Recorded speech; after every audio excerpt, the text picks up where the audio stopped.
मनन, पता लगा घर में हमारे अलावा कौन कौन है। वेद जोर से चिल्ला के, और कौन है घर में, बाहर निकलो वरना वहीं आके बैंड बजाएंगे। दीपा जी और रमेश जी की तो जान हाथ में आ गई थी। वो सोचने लगे कि अगर गरिमा इनको दिख गई तो ये उसे जरूर मोहरा बनाएंगे। डर के मारे उनके हाथ पांव कांप रहे थे। जब कोई नहीं आया तो मनन और वेद किचन की तरफ बढ़े। एकदम से रमेश जी बोले, साहब घर में कोई भी नहीं है, आप बेकार में चिंता कर रहे हैं। शिवम, अच्छा तो खाने की खुशबू कहाँ से आ रही है फिर? कहीं ऐसा तो नहीं कि तूने हमारे पीछे ही पुलिस को बुला लिया हो और इस घर में छिपे हो? अगर ऐसा हुआ ना बच्चू, कोई बात नहीं, तेरी सजा और भी बढ़ेगी। वेद अब अपना आपा खो बैठा पुलिस का नाम सुनकर। उसको लगा कि शायद इस गिरगिट ने पुलिस को ही बुलाया है। वेद रमेश जी के सर पर गन रख के, बोल, पुलिस को बुलाया है तूने? रमेश जी हाथ जोड़ के, नहीं नहीं साहब, मैंने पुलिस को नहीं बुलाया। दीपा जी उनके पैर पकड़ते हुए, साहब हमारा यकीन कीजिए, हमने पुलिस को नहीं बुलाया, हम सच कह रहे हैं। वेद मुस्कुराते हुए, वो तो अभी पता चल जाएगा। वेद ने गन लोड की और ऊपर की तरफ चला दी। बुलेट की आवाज़ इतनी तेज थी कि गरिमा के हाथ से पानी का गिलास छूटकर गिर गया। गरिमा गिलास टूटने से बहुत ज़्यादा घबरा गई, क्योंकि गिलास टूटने की आवाज़ बाहर तक तो आ ही गई थी। सब लोग उस कमरे की ओर देखने लगे। वेद मुस्कुराते हुए उस कमरे की ओर देखने लगा। वेद रमेश जी से, देखा मेरी बुलेट का कमाल, जो काम तू नहीं कर पाया वो मेरी बुलेट ने कर दिखाया। मनन उस कमरे की ओर देख के, कौन है इस कमरे में? रमेश जी, साहब कोई नहीं है हम लोगों के अलावा इस घर में। वेद मुस्कुराकर, वो तो अभी पता चल जाएगा। वेद उस कमरे की ओर बढ़ गया। वो ठीक कमरे के दरवाजे के सामने आकर खड़ा हो गया। उसने कमरे का दरवाज़ा इतने ज़ोर से खोला कि कमरा में बैठी गरिमा डर गई और वो डर की वजह से ही खुद में सिमट गई। वेद उसे अभी भी देखे जा रहा था। वो उसके पास आया और मुस्कुराते हुए बाहर लेकर आ गया। सब लोग वेद की तरफ देखने लग गए। मनन ने उस लड़की को देखा तो वो सुभाष जी की तरफ घूर कर देखने लगा। वेद मुस्कुराते हुए, अरे यार मनन, उस कमरे में ये मासूम सी बच्ची मिली मुझे, शायद ये इसी बुढ़े की बेटी है। गरिमा अपने बाप के लिए ऐसे शब्द सुनकर ज़्यादा ही गुस्सा हो गई और वो गुस्सा आखिर निकल ही पड़ा। गरिमा वेद की तरफ गुस्से से चिल्लाते हुई, ओए जबान संभाल के बात कर, समझा? पापा हैं वो मेरे, उनको इज्जत से बुला, बुढ़ा होगा तेरा बाप, स्टूपिड। इतना ही बोला था कि रमेश जी ने उसके मुंह पे हाथ रख दिया और उसको धीरे से बोले, अरे चुप कर, कहा था ना अपने गुस्से को संभाल के रख, पागल लड़की क्या कर दिया तूने? सब लोग उसकी बात सुनकर हैरान हो गए। मनन को तो गुस्से से बुरा हाल हो गया, क्योंकि वेद से कभी भी किसी ने इस तरह से बात नहीं की। गरिमा को भी एहसास हुआ कि उसने गुस्से में क्या कर दिया, अपने गुस्से को बाहर निकाल दिया। मनन गुस्से से उसकी तरफ बढ़कर, तुझे पता भी है तू किससे बात कर रही है, इसका अंजाम क्या हो सकता है? मनन उसकी तरफ बढ़ने ही वाला था, तब वेद ने उसको रोक दिया और खुद गरिमा की तरफ बढ़ गया। गरिमा उससे डर के मारे पीछे की तरफ जाने लगी। रमेश जी बीच में आ गए। रमेश जी वेद को रोक के, साहब माफ़ कर दीजिए, नादान है, गलती हो गई इससे, अब कभी भी ऐसा नहीं करेगी, जाने दीजिए। वेद अभी भी गरिमा को घूरे जा रहा था। वेद ने एक हाथ से रमेश जी को धक्का दिया। रमेश जी गिरते गिरते बचे। वेद गरिमा के नज़दीक आया और मुस्कुरा कर बोला, यार मनन, ये मासूम नहीं है, ये तो एक खराब मौसम है जो कभी भी किसी के सामने भी बिगड़ता है। वेद ने इतना बोला और गरिमा की आंखों में आंसू झलकने लगे। वेद उसे देखकर मुस्कुरा के, अरे अरे, इतना डर क्यों रही हो? खा थोड़े ही ना जाऊंगा तुम्हें। मुंह खोलते वक्त तो डर नहीं लगा तुम्हें? मेरी बातों से ही इतना डर लगने लगा कि तुम रो रही हो। Very sad. रो मत, ओके? कुछ नहीं करूँगा। दीपा जी ये देखा नहीं जा रहा था। उन्होंने वेद से जाकर कहा, साहब माफ़ कर दीजिए इसे पता नहीं था। मैं आपसे माफ़ी। वेद ने बीच में ही उन्हें रोक दिया और वहाँ से जाने को कहा। वेद फिर से गरिमा को, तो बताइए मैडम, आपके खराब मौसम को कैसे सुधारा जाए? गरिमा कुछ नहीं बोली। वो सिर्फ एकटक वेद को ही देख रही थी। वेद उसके नज़दीक जबड़ा भींच के, क्या कहा था तूने? मैं अपनी जवान को संभालूं? पर यहाँ तो आपकी जवान बंद पड़ी है। वैसे बहुत कुछ कह दिया था तुमने, जरा फिर से बोलो। वेद ने देखा कि वो कुछ नहीं बोल रही। वो जोर से चिल्ला के, गरिमा पूरी तरह कांप गई। उसके मुंह से सिर्फ सॉरी निकला और सिसकियां लेके रो पड़ी। वेद जोर जोर से हंसने लगा। उसकी हंसी गरिमा को चुभ सी रही थी। वो सिर्फ उसे देख के रोए जा रही थी। वेद हंसते हुए, मनन यार, ये तो डरपोक निकली यार। देख कैसे रो रही है। मनन सिर्फ मुस्कुरा दिया। वेद का हंसना जारी था। दीपा जी को थोड़ा गुस्सा आ गया। दीपा जी थोड़ी सख्ती से, साहब बस भी कीजिए। मेरी बेटी को कितना रुलाएंगे आप? उसने तो माफ़ी भी मांग ली। अब तो उसे माफ़ कर दीजिए। वेद दीपा जी को घूर के, अच्छा मैं बस करूं? आपकी बेटी से कहिए कि ये रोए नहीं। मुझे बहुत तकलीफ़ हो रही है। अच्छा खासा आपके पतिदेव से बात कर रहा था, तभी आपका ये खराब मौसम, मेरा मतलब है आपकी बेटी ने बीच में अपना मुंह डाल दिया और मुझे बस करने के लिए कह रही हैं आप। आप ये भूल रही हैं कि मुझसे ज़बान लड़ाने वाले का मैं क्या अंजाम करता हूँ। अपनी बेटी से कहिए कि अपनी चोंच बंद रखे, नहीं तो इसे मुझसे कोई नहीं बचा पाएगा। वेद ये बोलकर मनन के पास जाने के लिए मुड़ा तो उसे गरिमा की जोर जोर से रोने की आवाज़ आई।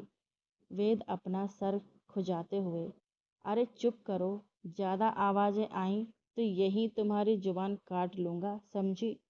दीपा जी ने कैसे भी करके गरिमा को चुप करवाया और रमेश जी भी वहीं खड़े गरिमा को समझा रहे थे। मनन को एक कॉल आई जो घर के ही नंबर से थी। उसने कॉल उठाया। हेलो। सामने से रामू काका बोले, हेलो साहब। मनन, बोलिए काका। रामू काका चिंता से, साहब हमें अभी गांव जाना पड़ेगा।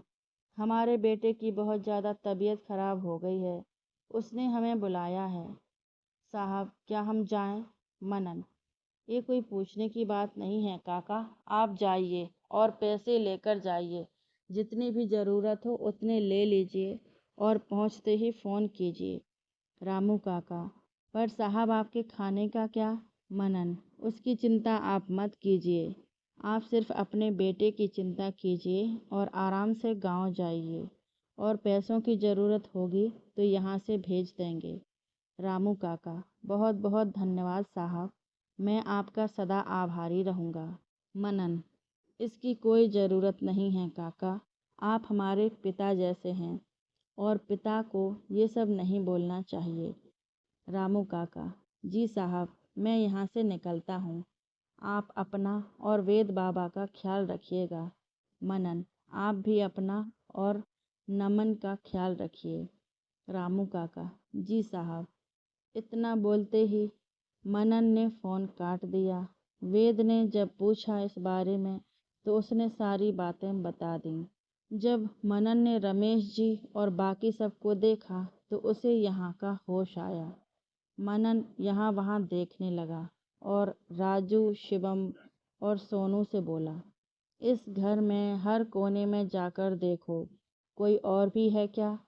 वो लोग उसकी बात सुनकर घर में हर जगह देखने लगे। मनन रमेश से बोला, क्या करना है तेरा? बोल रमेश।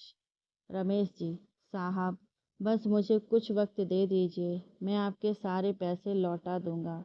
मेरे पास फूटी कौड़ी तक नहीं है साहब। आपकी मेहरबानी से घर चलता था, अब मैं पूरे रोड पर आ गया हूँ। ऐसे में आप घर छीन लेंगे तो मैं अपने परिवार के साथ कहाँ जाऊँगा। थोड़ा सा टाइम दे दीजिए, मैं आपको भरोसा दिलाता हूँ, आपका पाई पाई चुका दूंगा। मनन उसकी तरफ ना देख के अपनी ही गन हाथों में घुमा रहा था। मनन हल्का सा हंस के, भरोसा, और वो भी तुझ पे? अच्छा मजाक किया बुड्ढे। रमेश जी ने शर्म से नीचे नजरें झुका लीं। वेद भी ये सब ड्रामा देख रहा था। उसकी नज़र गरिमा पर पड़ी तो देखा गरिमा चुप हो चुकी थी। ये सब लगभग 10 मिनट तक चलता रहा। वहाँ शिवम, राजू और सोनू आ गए। उन्होंने बताया कि घर में कोई नहीं है। सोनू किचन से आया और बोला, भाई ये लड़की किचन में थी। मनन, वेद और बाकी सबकी नज़र उस पर पड़ी। मनन उसे नीचे से ऊपर देखते हुए, कौन है ये? रमेश जी साहब, वो किचन में थी, खाना बना रही थी। मनन उसको आंखें दिखा के, तो मैंने कब कहा कि वो गाना गा रही थी? तेरी लगती क्या है? वेद कुछ याद करते हुए, एक मिनट, तूने तो कहा था कि तेरी बेटी किचन में खाना बना रही है, पर तुझे तो एक ही बेटी है, वो भी नकचड़ी, गुस्सैल और डरपोक, और क्या क्या नाम है इसके? दीपा जी साहब, गरिमा। वेद हल्का सा मुस्कुराते हुए, हाँ हाँ गरिमा, यानी कि मंद बुद्धि। ये कौन है फिर? रमेश जी धीरे से, साहब ये हमारे स्वर्गवासी भैया भाभी की बेटी है, हमारे साथ ही रहती है। मनन उसको देखते हुए, कब से? दीपा जी 2 साल से है साहब हमारे साथ। वेद एप्पल खाते हुए, अच्छा, पर तुम लोगों के घर में कभी भी हमने ये लड़की नहीं देखी, तो 2 साल से कैसे यहाँ हो सकती है ये? रमेश जी, नहीं साहब, वो यहीं रहती थी, बस कभी सामने नहीं आई। मनन उसको अजीब नज़रों से देख रहा था। वहाँ पर हर शख्स उसे घूर रहा था। वो बस नीचे नज़रें किए हुए एक ही जगह देखे जा रही थी। वेद, आपकी इस बेटी को धूप लग रही है क्या? दुपट्टे से मुंह क्यों छुपाया है इसने? हेलो मैडम, दुपट्टा हटाओ जरा, अपना मुखड़ा तो दिखाओ। उसने दुपट्टा नहीं हटाया। वेद ने फिर वही दोहराया, पर ना तो वो अपनी जगह से हिली और ना उसने दुपट्टा हटाया। मनन को अब ज़्यादा गुस्सा आ रहा था। वो अपनी जगह से उठा और उसके ठीक सामने आ गया। मनन चिल्ला के बोला, सुनाई नहीं दे रहा है क्या? या बहरी हो गई हो? कब से बोल रहे हैं, समझ नहीं आता? उसने कोई जवाब नहीं दिया। जब मनन को कोई जवाब नहीं मिला तो उसका गुस्सा 7वें आसमान तक पहुंच गया। उसने उसके सर पर ढका हुआ दुपट्टा पकड़ा और गुस्से से खींच लिया। दुपट्टा हटते ही मनन हैरान सा हो गया। वहां पर जितने भी लोग थे वो उसका चेहरा देखते ही रह गए। 22 साल की लड़की जो दिखने में जैसे परी ही हो, चेहरा भगवान ने जैसे फुर्सत से बनाया हुआ, दूध से भी ज़्यादा गोरा रंग, खूबसूरती की मिसाल, काले लंबे बाल, आँखों का रंग सुनहरा, गुलाबी होंठ जिस पर खामोशी सदियों से छाई हुई थी, चेहरे पे हमेशा रहने वाली उदासी। उसकी खूबसूरती इतनी थी कि वहाँ पर सब उसे मुंह खोल के देखे जा रहे थे। कुल मिला के कुदरत का मेरा जो उस घर में नूर बिखराए जा रहा था। मनन अब भी उसे निहारे जा रहा था और उसकी आंखें मनन को तो कभी बाकी सब पर पड़े जा रही थीं। मनन ने आज तक इतनी खूबसूरत लड़की नहीं देखी थी जो आज उसके सामने है। उसकी खूबसूरती के आगे गरिमा का रंग भी फीका पड़ता था। अचानक मनन को महसूस हुआ कि उसका दिल जोर से धड़कने लग गया है। उसने अपने दिल पे हाथ रखा जिसने तेजी से रफ्तार पकड़ ली थी। ये सब कुछ तकरीबन कुछ समय तक चलता रहा। रमेश जी मनन से, साहब ये कुसुम है, हमारी बेटी। मनन मुस्कुराते हुए, कुसुम, ब्यूटीफुल नेम। वेद मनन से। मनन, अब तो मुंह दिखाई भी हो गई, अब तो इसका हिसाब किताब कर दें। मनन उसकी तरफ मुस्कुराते हुए। हिसाब क्या करना है, अब तो उसका फाइनल होगा। रमेश जी की धड़कनें सी रुक गईं। उनको अब सच में लगने लगा था कि आज उनकी जिंदगी का आखिरी दिन है। मनन वेद से। वेद, तू सच कह रहा था, यहाँ वाकई में बहुत अच्छी खुशबू आ रही है। वेद कंफ्यूज होके। हैं? तुझे किस चीज़ की खुशबू आ रही है भाई? मनन, तू खुद सोच। वेद उछलते हुए। खाने की। मनन दीपा जी की ओर। दीपा जी, इतनी दूर से आए हैं, कुछ खिला ही दीजिए। पैसे ना सही, खाना ही खिला दो। वैसे भी खाना जिसने भी बनाया है, उसमें और उसके हाथों में वाकई जादू है। मनन ये कहकर कुसुम की तरफ देखकर मुस्कुराने लगा, जिसे वेद ने भी नोटिस किया। वेद को समझ आ चुका था कि मनन के रवैये बदलने का कारण क्या है। मनन की नज़र कुसुम से हट ही नहीं रही थी, वो बस उसको एकटक देखे जा रहा था। ये सुनकर रमेश जी की जान में जान आई। दीपा जी खुशी से, क्यों नहीं साहब, हम आपको खाना खिलाकर बहुत ज़्यादा खुश होंगे। आप बैठिए, हम अभी परोसते हैं। कुसुम जाने को हुई तो उसे याद आया कि उसके चेहरे पर दुपट्टा नहीं है। दुपट्टा अभी भी मनन के हाथों में था। उसने मनन से वो दुपट्टा लेना चाहा, पर मनन के हाथ में जैसे वो चिपक ही गया हो। मनन उसे छोड़ने का नाम नहीं ले रहा था। कुसुम ने मनन की ओर देखा, जो उसे ही प्यार से देखे जा रहा था। बार बार कोशिश करने के बाद भी मनन के हाथ से अपना दुपट्टा छुड़ा नहीं पाई।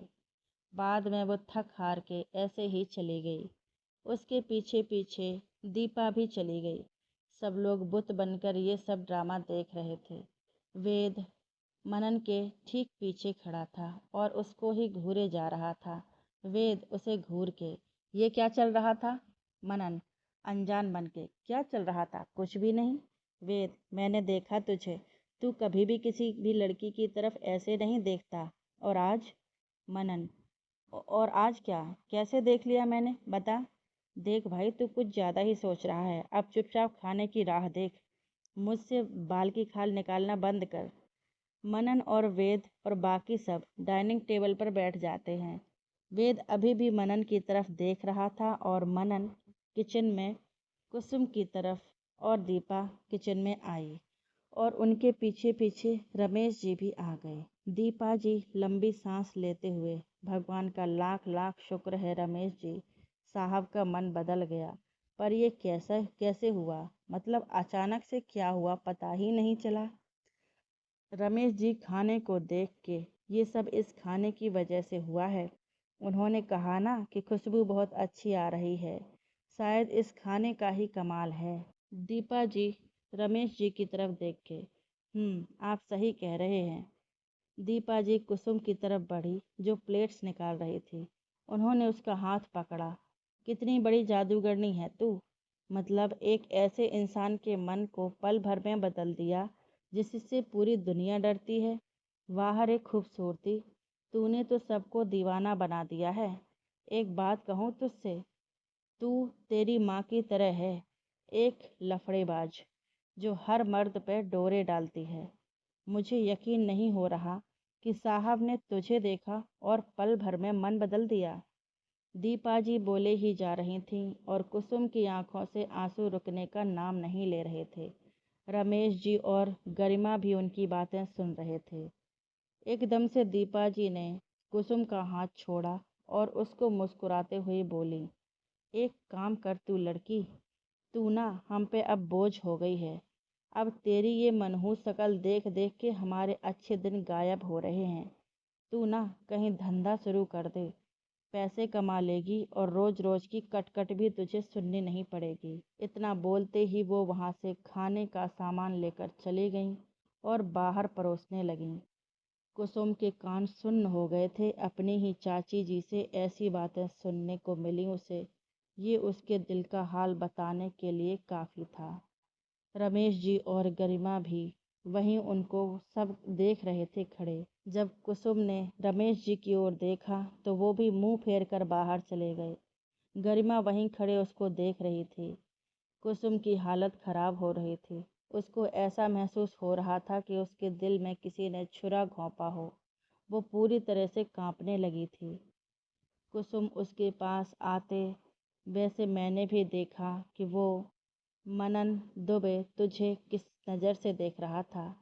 हम सब के लिए ये कितना अजीब था। माँ ने कुछ गलत भी नहीं कहा।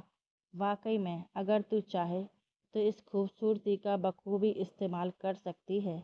गरिमा ये कहकर मुस्कुराने लगी। कुसुम की आंखें पूरी तरह लाल हो चुकी थी।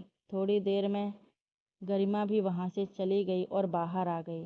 कुसुम वहीं जमीन पर बैठकर रोने लगी। वो मुंह पे हाथ रख के रोए जा रही थी। कितना दर्द है उसके अंदर। इन 2 सालों ने कितना कुछ सहा है उसने, उसके दिल ने और दिमाग ने। ऊपर से उसकी खूबसूरती पे लगते दाग।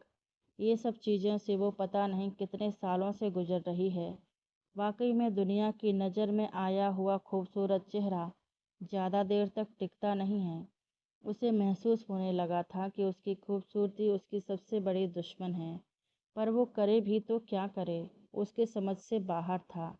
यहाँ दीपा जी सबको खाना परोस चुकी थीं। गरिमा और रमेश जी भी वहीं खड़े रहकर ये सब देख रहे थे। सबने खाना शुरू किया, पर मनन ने हाथ तक नहीं लगाया। उसकी आंखें अभी भी कुसुम को ही ढूंढे जा रही थीं। वेद ने ये सब देखा तो वो समझ गया कि मनन किसको ढूंढ रहा है। वेद खाना खाते हुए, वाह क्या खाना बनाया है, लाजवाब। अरे मनन, खाना खा के देख यार, सच में बहुत अच्छा है। मनन ने खाना चख के देखा। खाना वाकई में अच्छा था। वेद, दीपा जी कहाँ है आपकी वो बेटी, दिखाई नहीं दे रही। उसके हाथ चूमने को दिल कर रहा है। रमेश जी और दीपा जी सिर्फ बुत बनकर खड़े रहे। वेद ने उन्हें फिर से कहा। फिर गरिमा ने उसे आवाज़ लगाई। कुसुम अपनी जगह से उठी और उसने अपनी आंखें साफ कीं। मनन बेसब्री से उसका इंतजार कर रहा था। वेद और सब ने देखा कि वो आ रही है तो मनन को इशारे से दूसरी ओर देखने को कहा। मनन ने उसे देखा तो वो पहले के जैसे ही उसे निहारे जा रहा था। उसकी नज़र हटने का नाम ही नहीं ले रही थी। वेद मनन के कान में धीरे से, अब एक खाना खा पगला इंसान, कब से घूरे जा रहा है उसे, क्या सोचेगी वो। मनन मुस्कुराते हुए, यही सोचेगी ना कि किसी का दिल उस पे आ गया है। वेद कुसुम से, वैसे कुसुम जी इतना अच्छा खाना कैसे बना लेती हो आप। मेरा तो पेट भर जाएगा पर दिल नहीं भरेगा। वहाँ पर हर शख्स मुस्कुरा दिया, सिर्फ गरिमा, दीपा जी और रमेश जी को छोड़कर। सब लोग खाना खाने लगे। मनन खाने का स्वाद भी ले रहा था और सामने खड़ी कुसुम को देखे भी जा रहा था। और कुसुम तो अपनी ही सोच में गुम थी। उसके जहन से दीपा जी की वो बातें अभी भी नहीं निकली थीं। आखिर उसकी चाची जी उसके बारे में क्या क्या सोचती हैं, ये उसे आज पता चला था। आज तक उसने सबकी बेरुखी सही, सबका गुस्सा सहा, सबकी बेवजह नाराजगी सही, यहाँ तक कि उसे कुछ बोलने की इजाज़त भी नसीब नहीं हुई। सब लोगों ने बारी बारी कहर बरसाया और आज इतनी गंदी बातें उसके बारे में वो कैसे सोच सकती थी। उसकी आंखों में नमी आ गई। वो ये सब बर्दाश्त नहीं कर सकती थी। वो अपने कमरे की तरफ जाने को हुई, तभी वेद ने कहा, कुसुम जी रुकिए जरा, मुझे आपसे ज़रूरी बात करनी है। वेद रमेश जी से, रमेश अब बताओ तुम कर्जा कैसे दोगे। रमेश जी हड़बड़ाकर, साहब आपने तो कहा था कि आप कर्जा नहीं लेंगे। वेद हंसकर, किसने कहा ये कि हम कर्जा नहीं लेंगे। जरूर लेंगे, पर पैसे नहीं देने होंगे तुम्हें। रमेश जी, मैं कुछ समझा नहीं साहब, पैसे नहीं तो क्या देना है। मनन अपनी जगह से उठकर, आपको अपनी बेटी देनी है। रमेश जी को जैसे सदमा लगा। वो गरिमा की तरफ चिंता से देखने लगे। गरिमा भी डर के मारे पूरी कांप चुकी थी। उसे एहसास हुआ कि ये लोग सच में कितने गंदे हैं। उसकी आंखों में नमी आ गई। रमेश जी को जिसका डर था वही हुआ। दीपा जी गुस्से से, ये आप क्या कह रहे हैं साहब? आप ऐसा सोच भी कैसे सकते हैं?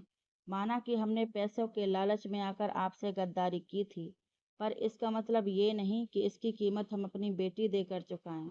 अगर आपको इतना ही शौक है लड़कियों का, तो कोठे पे हजारों मिलती हैं, वहां जाइए अपनी हवस पूरी करने।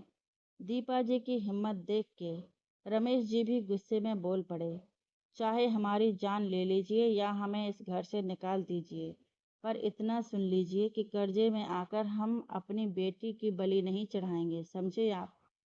मनन और वेद और उनके सारे आदमी उनकी बातें चुपचाप सुन रहे थे। वेद कुसुम के सामने, आपको हमारे घर आना पड़ेगा, सिर्फ और सिर्फ खाना बनाने। हमारे रामू काका अपने गांव गए हैं 1 हफ्ते के लिए, तो हमारे लिए सुबह दोपहर और शाम सिर्फ आपको खाना बनाना है। दीपा जी और रमेश जी को समझ आ गया कि वो कुसुम की बात कर रहे थे और वो लोग गरिमा को लेकर क्या क्या समझ बैठे। रमेश जी नरम लहजे में, माफ़ करना साहब, हमने बहुत कुछ कह दिया। हमें लगा कि हमें माफ़ कर दीजिए, हमसे बहुत बड़ी भूल हो गई। दीपा जी, हमसे भूल हो गई साहब, पता नहीं हमें क्या हो गया अचानक से। दिल पे मत लीजिएगा, जबान फिसल गई हमारी। मनन फीकी तरह से मुस्कुराते हुए, अगर दिल पे लिया होता तो आप भी जानती हैं दीपा जी क्या होता। वेद रमेश जी की तरफ, तेरा कर्जा माफ हो जाएगा, बस हमें एक कुक की जरूरत है जो हमारे रामू काका जैसा ही खाना बनाए, जो हमें मिल गई। कुसुम हमारे घर। रमेश जी बीच में, जी जरूर साहब, कुसुम जरूर आएगी। खाना ही तो बनाना है साहब, और हमारे लिए आपकी सेवा करने का दूसरा मौका है। आखिर आपने हमारे ऊपर से बहुत बड़ा बोझ हल्का कर दिया, हम आपके सदा आभारी रहेंगे। वेद मुस्कुराकर, गुड डिसीजन। वैसे अगर हम आपकी इस बेटी को खाना बनाने का ऑफर करते तो क्या आप भेजते इसे भी? रमेश जी चुप हो गए। दीपा जी भी कुछ बोल नहीं पाई। वेद हंसकर, छोड़िए, आपकी खामोशी ने सब कह दिया। आखिर अपना खून अपना ही होता है, उसमें हर किसी की जान बसती है। ये कहकर वेद ने अपनी नज़र गरिमा पर गढ़ा दी, जो कुसुम को कब से घूरे जा रही थी। वेद, वैसे आपकी इस बेटी को कोई राजकुमार भी लेकर नहीं जाएगा। आपको खाना बनाने के लिए कहा होता तो ये अपने मूड की तरह ही सड़ा हुआ खाना बनाते। गरिमा को वेद की बातों पर बहुत ही ज्यादा गुस्सा आया, पर वो उसे कुछ बोल नहीं पाई। मनन ने कुसुम की तरफ देखा, जो वेद को देख रही थी। वो कुसुम के पास आया और उससे धीरे से कहा, तुम्हारा इंतजार रहेगा मुझे। बहुत कुछ बातें करनी हैं जो कि अभी यहाँ नहीं हो सकती। वैसे खाना बहुत ज़्यादा अच्छा था। वेद सही कहता है, तुम्हारे हाथों को चूमने का मन कर रहा है। इतना कहकर मनन मुस्कुरा दिया और कुसुम उसे सिर्फ हैरानी से देखती रही। उसके हर एक शब्द कानों में गर्म शीशे की तरह घुल गए। मनन वहां से वेद की तरफ आया और वेद को चलने के लिए कहा। रमेश जी और दीपा जी उन्हें शुक्रिया बोले और उन्हें बाहर तक छोड़ने आए। सब लोग गाड़ी में बैठे और वेद ने गाड़ी घर की ओर दौड़ा दी। मनन गाड़ी में बैठे मुस्कुराए जा रहा था और दुपट्टे को कब से निहारे जा रहा था। ये सब उसके पीछे बैठे आदमी और वेद नोटिस कर रहे थे। वेद मुस्कुराते हुए, तू किस खुशी में मुस्कुराए जा रहा है मेरे लाल? मनन अपनी मुस्कान छुपाते हुए, नथिंग। वेद, मतलब बिना वजह मुस्कुरा रहा है? मनन, अरे वो मैं बस खाने के बारे में सोच रहा था कि खाना कितना अच्छा था। वेद, खाने के बारे में सोच रहा था या खाना बनाने वाली के बारे में सोच रहा था? मनन ने ये सुनते ही दूसरी तरफ मुंह घुमा लिया। वेद हंसते हुए, अरे भाइयों, और सिर्फ भाइयों, हमारा लाल हमारा नहीं रहा, पराया धन हो गया रे बाबा, इसको प्यार हो गया रे। पूरी गाड़ी में शोर हो रहा था और मनन मुस्कुराते हुए वेद को गालियां दे रहा था। यहाँ रमेश जी और दीपा जी, उनके जाने के बाद जान में जान आई। गरिमा भी सोफे पर सर टिकाकर बैठ गई। रमेश जी थके हुए लहजे से, दीपा जी, भगवान का लाख लाख शुक्र है कि साहब ने हमारे साथ कुछ गलत नहीं किया, वरना आज वो हमें जान से मार डालते। और तो और हमारा कर्जा भी माफ कर दिया। इससे बड़ी खुशी की बात क्या हो सकती है हमारे लिए। दीपा जी मुस्कुराते हुए, इस मौके पर हमें मंदिर होके आना चाहिए। हमारी गरिमा भी सही सलामत है। वो गरिमा के पास बैठी और उसे कस के गले लगा लिया। कुसुम ये देखकर अपने कमरे की तरफ बढ़ गई। कुसुम ठीक आईने के सामने खड़ी हो गई। उसने अपना एक हाथ अपने चेहरे पर रखा और अपने आप को देखने लगी। आंखों में आंसू लिए खुद को ही देखे जा रही थी। वो फूट फूट कर रो पड़ी। आखिर उसे आज उसके अपनों ने ही बहुत भला बुरा कहा। उसकी गलती क्या थी भला? जो किया अपने परिवार के लिए ही किया। सब कुछ सबके सामने होने के बाद भी उसे इतनी दुत्कार क्यों? ये उसके समझ में आ चुका था। उसकी सबसे बड़ी गलती उसका चेहरा, जो बेहद ही खूबसूरत था। इसी की वजह से उसे लोग बुरी नज़र से देखते थे। 2 साल पहले जो कुछ भी हुआ था, अब वो धीरे धीरे दोहराया जा रहा था। आगे की कहानी बहुत ही दिलचस्प है। सुनने के लिए ज़रूर सुनिए कहानी का अगला भाग। धन्यवाद।